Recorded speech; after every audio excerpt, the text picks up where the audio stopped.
You would have to get a home night game at first before you even bring out the they won't give Georgia any of those. So no.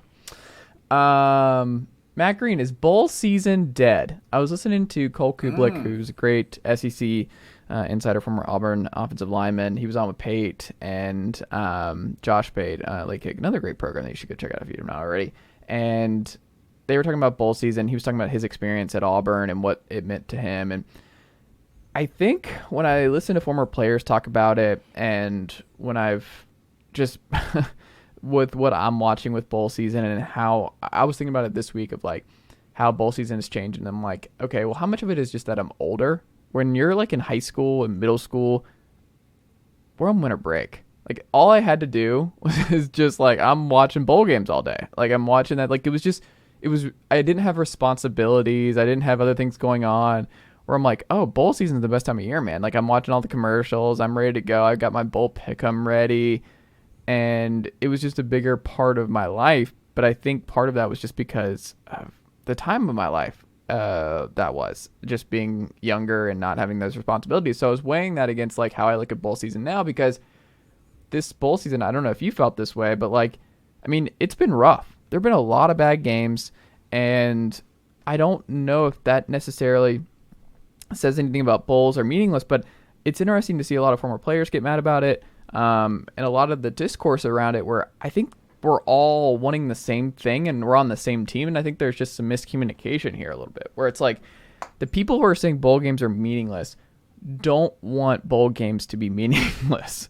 They're upset about it too, but the players are like, oh, it can't be meaningless because look at how the guys who are playing, it means a lot. It's a trip to the Bahamas. It's a trip to wherever. And like sometimes it's getting to double-digit wins for your coach, like Oregon State, and you beat an SEC team up badly in Vegas, and all the fans who get to travel. And it's a reason for a lot of fan bases to go visit different parts of the country, right? Like that's a cool thing for fans. Like a lot of guys would not have a reason to go to the Bahamas unless their team was playing it, or New Orleans, or the Pinstripe Bowl, or Fenway Park to watch a bowl game. Like it's a reason for fans to travel and have fun together, spend a week. Like that's a thing. Like you get to experience all that.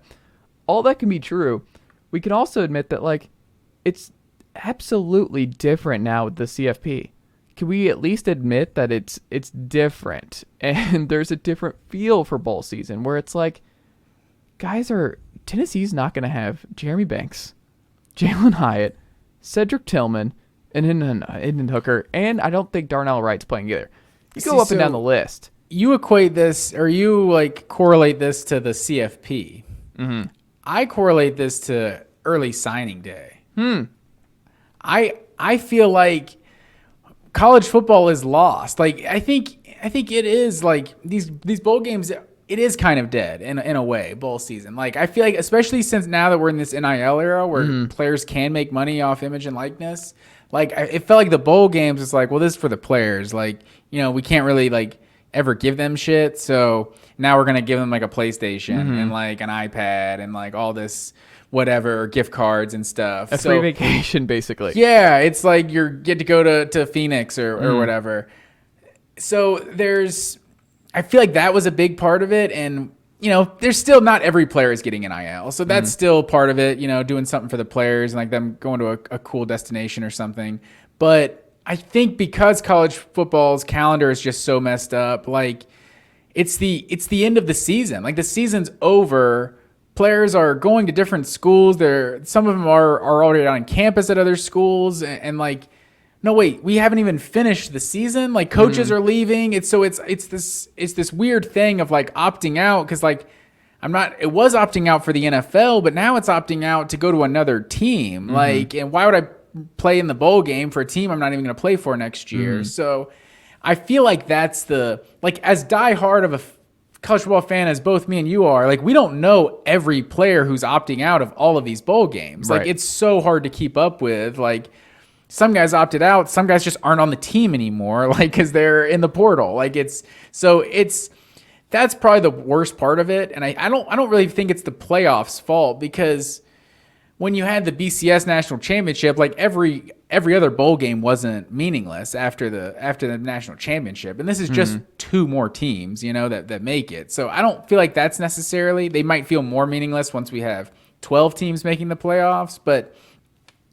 I don't know. You could be right. Like part of it, just like, what you specifically used to experience as a younger kid, and just like the only priorities you had were to watch sports. But so I definitely don't watch these December 23rd and December 26th games like I once did. But I think it's a lot of reasons, and I don't think it's just that we're older and now don't care about the less important bowl games. I think there's a lot that goes into it. That's like, Jamie Chadwell doesn't care about this game. Like that's why he's at Liberty now, and he's not even coaching his team. So I don't think that's fair. You can't say he doesn't. He had to, because of, like you said, the calendar. Jamie Chadwell didn't have a choice. Like he would coach if he could. The coaches are getting screwed here. They have to would. Leave. Yeah. And that's not to single out Jamie Chadwell or anything, but it's like, it's just, they don't care enough to still be here. So obviously, if this isn't important enough for the head coach, then this obviously isn't a very important game. You know what I mean? So it's hard to get up for all of these games, especially when you get some of these marquee matchups and you're like, oh, wow, I'm excited to see Clemson, Tennessee play. And then you kind of find out what you're actually getting to watch, which, granted, I don't think there's too many opt-outs in that one. Like Tennessee, I know has a bunch of playmakers, right, opting out, but I haven't heard many for Clemson.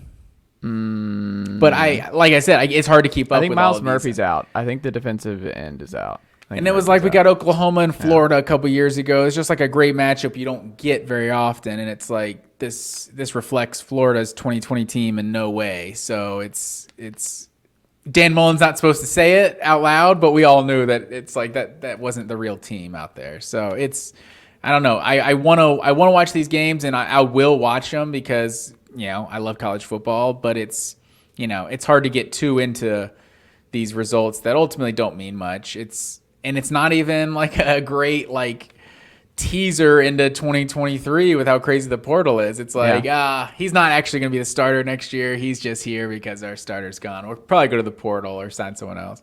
There's no barometer. Like, you're not really testing to see what next year holds. I'm like, there is nothing to glean from this. I mean, I guess you can say a little bit with Joe. Like, we'll see how he does. Like, if he flames out, then maybe that changes their calculus this offseason. But, like, I don't know, man. Like, it just...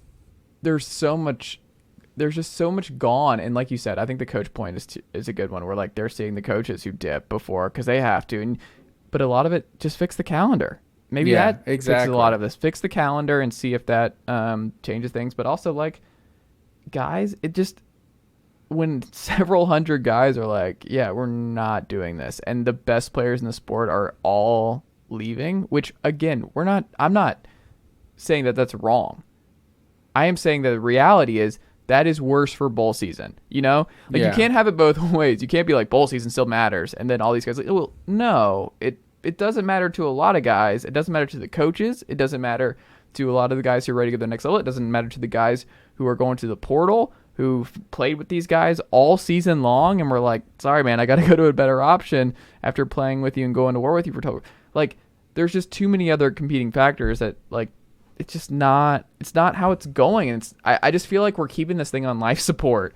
And I don't know. It's sad. It kind of bums me out when I'm tuning these games. I'm like, all right, how much of the broadcast is going to be like, all right, so this guy's not playing this week and this guy's just left. And this is the third. He doesn't usually play, but he's playing because two of the guys in front of him, and you're like, oh my God, how is this good for the sport? And I think those are two different conversations where it's like you can be pro player and also be like, well, yeah, but part of being pro player is understanding that the sport takes a hit. Like that's part of this is like the portal hurts the sport experience for the casual fan. The two things can be true. It's better for the players, which is good, but it's still worse for the product and worse for if the portal, not to interrupt your last point there, but if the portal is after this and signing day is after all this, like the bowl game is a showcase. Like, I mean, it's the Orange Bowl versus Tennessee. Like that's a chance to kind of show like the teams that don't think I'm good enough to, to play or whatever. Like this is a big game versus a big opponent. Like, so I feel like, yeah, if we change the calendar up, that's the only way to really save bowl season, because, the season is over. Once all these players start leaving, the coaches start leaving, it's because the season is over. Mm-hmm. So it's like we even gotten like talking topics on like the podcast and talking about things for like next year. And it's like, almost have to remind ourselves like, oh yeah, the season is still happening. We still need to figure out who the national champion is. It's like, there's just so many things happening at one time. But I will say it's not always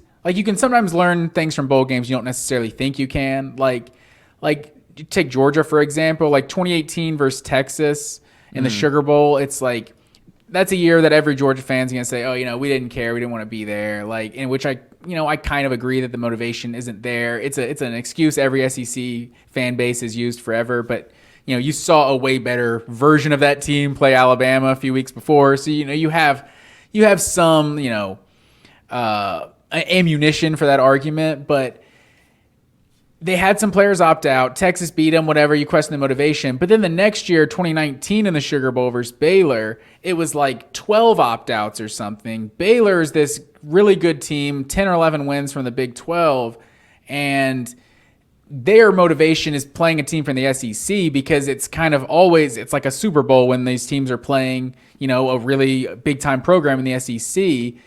And Georgia came out and won that game, missing like double-digit players. So it's like that actually, it felt like you could learn something from that game. So even though you might not expect it. So, you see Joe Milton ball out on Clemson, like a good percentage of that Clemson roster. Like, you could still take something going into 2023. Maybe, but we'll see. A lot of change in both rosters, but I don't know. We'll see.